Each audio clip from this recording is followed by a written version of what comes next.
મિત્રો આપ સર્વેનું હાર્દિક સ્વાગત છે આપણી યુટ્યુબ ચેનલ ગુરુ જ્ઞાન શાળાની અંદર।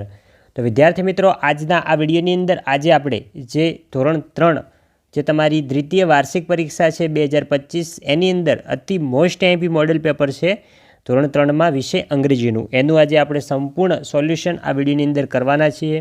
તો બાળ મિત્રો તમે જો ચેનલ ઉપર નવા હોય તો ચેનલને અચૂકથી સબસ્ક્રાઈબ કરી દેવાની છે અને તમારી સાથે ભણતા બીજા મિત્રો સુધી પણ આ ચેનલને શેર કરજો જેથી કરીને તેમને પણ લાભ થાય।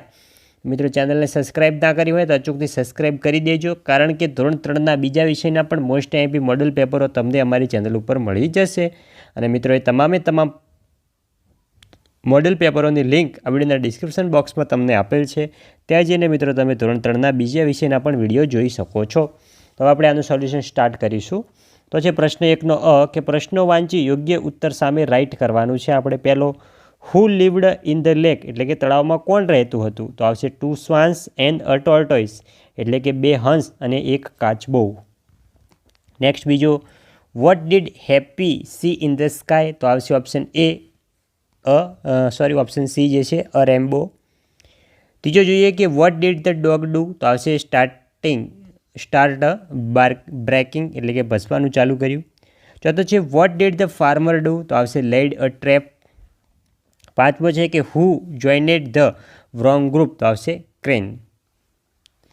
નેક્સ્ટ છઠ્ઠો કે હુ વોઝ હંગરી કોણ ભૂખ્યું હતું, તો આવશે અ ડોગ એટલે કે કૂતરો ભૂખ્યો હતો। નેક્સ્ટ સાતમો જોઈએ કે ધ ટોર્ટોઇઝ પ્રોમિસ્ડ ટુ, તો આવશે કીપ હિઝ માઉથ શૂટ એટલે કે તે પોતાનું મોં બંધ રાખશે। આઠમો હુ ક્રોપ્સ ફોર અઝ, તો આવશે ફાર્મર। એટલે મિત્રો તમને આવા 8 વિકલ્પો પૂછાશે, પ્રત્યેકનો 1 ગુણ એટલે કે થશે ટોટલ 8 ગુણ। હવે જોઈએ પ્રશ્ન 1નો બ કે આ વાક્ય કોણ બોલે છે પાઠના આધારે તેની સામે આપણે રાઇટ કરવાનું છે। પહેલો છે કે it is my gift for you, તો આ મિત્રો સન બોલે છે એટલે કે સૂર્ય। બીજો ઓહ વોટ અ સેન, તો આ મિત્રો લોકો બોલે છે એટલે કે પીપલ। પ્રશ્ન 2માં અ તમને પૂછાશે કે 4 શબ્દોમાં જુદા પડતા શબ્દ સામે રાઉન્ડ કરવાનું છે। તો જોઈએ પહેલામાં છે ટોર્ટોઇઝ, સ્વાન, ફિશ અને ફ્રોગ। તો જે મિત્રો કાચબો, માછલી અને દેડકો હોય છે એ મિત્રો પાણીની અંદર પણ રહી શકે છે, પણ જે સ્વાન એટલે કે હંસ હોય છે એ પાણીની અંદર રહી શકતો નથી એટલે તેના ઉપર રાઇટ આવશે। પછી જોઈએ સ્વિમ, સ્વીટ, વોલ્ક અને ફ્લાય, તો મિત્રો બીજી બધી ક્રિયા છે સ્વીટ એટલે કે સારું ને મધુર, તો મિત્રો સ્વીટ જે છે અલગ પડે છે માટે તેના ઉપર રાઉન્ડ આવશે। પછી જોઈએ બ કે આપેલ અભિવાદન માટે યોગ્ય પરિસ્થિતિ સામે રાઇટ કરવાનું છે। એમાં પહેલો આઈ એમ ફાઇન થેન્ક યુ, આ તમે ક્યારે કહેશો, તો આવશે જ્યારે તમને કોઈ હાવાર્યું પૂછે ત્યારે તમારે આઈ એમ ફાઇન થેન્ક યુ એવું કહેવાનું। બીજો છે એક્સક્યુઝ મી ક્યારે કહેશો, તો જ્યારે તમને ટોળા વચ્ચેથી જવાનો માર્ગ જોઈતો હોય ત્યારે। ક જોઈએ કે બોક્સમાંથી યોગ્ય શબ્દ વડે ખાલી જગ્યા પૂરવાની છે। તમને હર આપેલું છે અને યુ આપેલું છે। તો જોઈએ પહેલો you are Priya this is her pen, કારણ કે પ્રિયા એક છોકરી છે એટલે સી અને સીનું બહુવચન મિત્રો હર થાય છે, તો she is her pen, she her સીનું જે બીજો પુરુષ હોય એ મિત્રો હર થાય છે, બીજો પુરુષ એક વચન। બીજું જોઈએ તો ખાલી જગ્યા are Mohan this is your house, તો આવશે you are Mohan this is your house. ડ જોઈએ યોગ્ય જોડકા જોડવાના છે। તો જે ગાર્ડનર હોય છે માળી એની પાસે શું હોય છે, તો મિત્રો ઝાડને પાણી પાવાનું જે હોય છે ટબલર તે હોય છે, બીજા નંબરનું જોડકું સાચું આવશે। બીજો છે કાર્પેન્ટર એટલે કે સુથાર પાસે જે મિત્રો લાકડા વેરવાની કરવત હોય છે તે હોય છે, તો જોઈ શકો છો જોડકા। તો નેક્સ્ટ હવે જોઈએ આગળ ચિત્રમાં જોઈ બોક્સમાંથી યોગ્ય વ્યવસાયકારો અંગ્રેજી નામ લખવાના છે। પહેલો ધોબી છે, ધોબીને મિત્ર અંગ્રેજીમાં શું કહેવાય વોશરમેન, તો જોઈ શકો છો પહેલામાં વોશરમેન આવશે અને બીજો જે છે કળિયાને ઇંગ્લિશમાં શું કહેવાય મેસન। નેક્સ્ટ હવે આપણે ચિત્ર જોઈ સ્પેલિંગ લખવાના છે। કાચબો છે તો કાચબાને આપણે આગળ પણ જોઈ ગયા ટર્ટલ।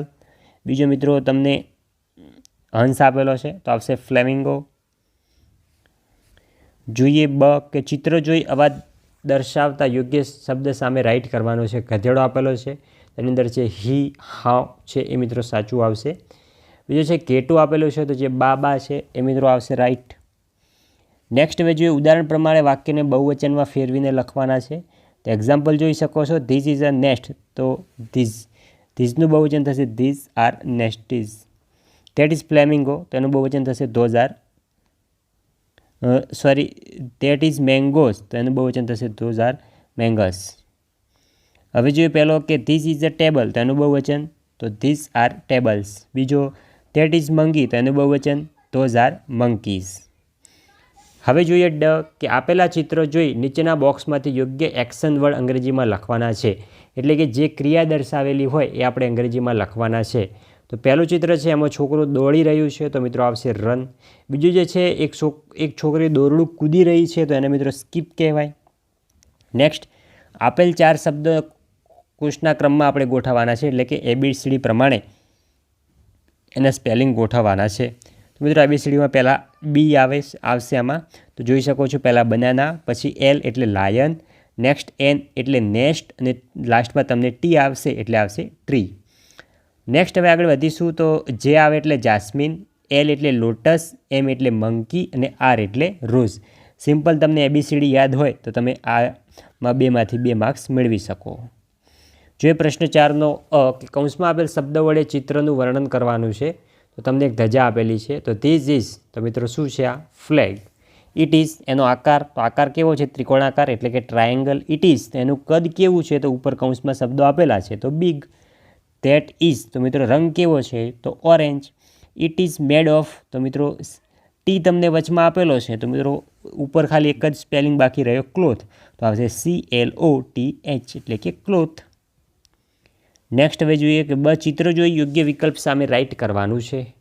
તો પહેલામાં જે છે એ મિત્રો છોકરું ચાલી રહ્યું છે, તો આવશે હી ઇઝ વોકિંગ. બીજો જોઈએ તો એક છોકરું જે છે વાંચી રહ્યું છે, તો આવશે he is reading a book.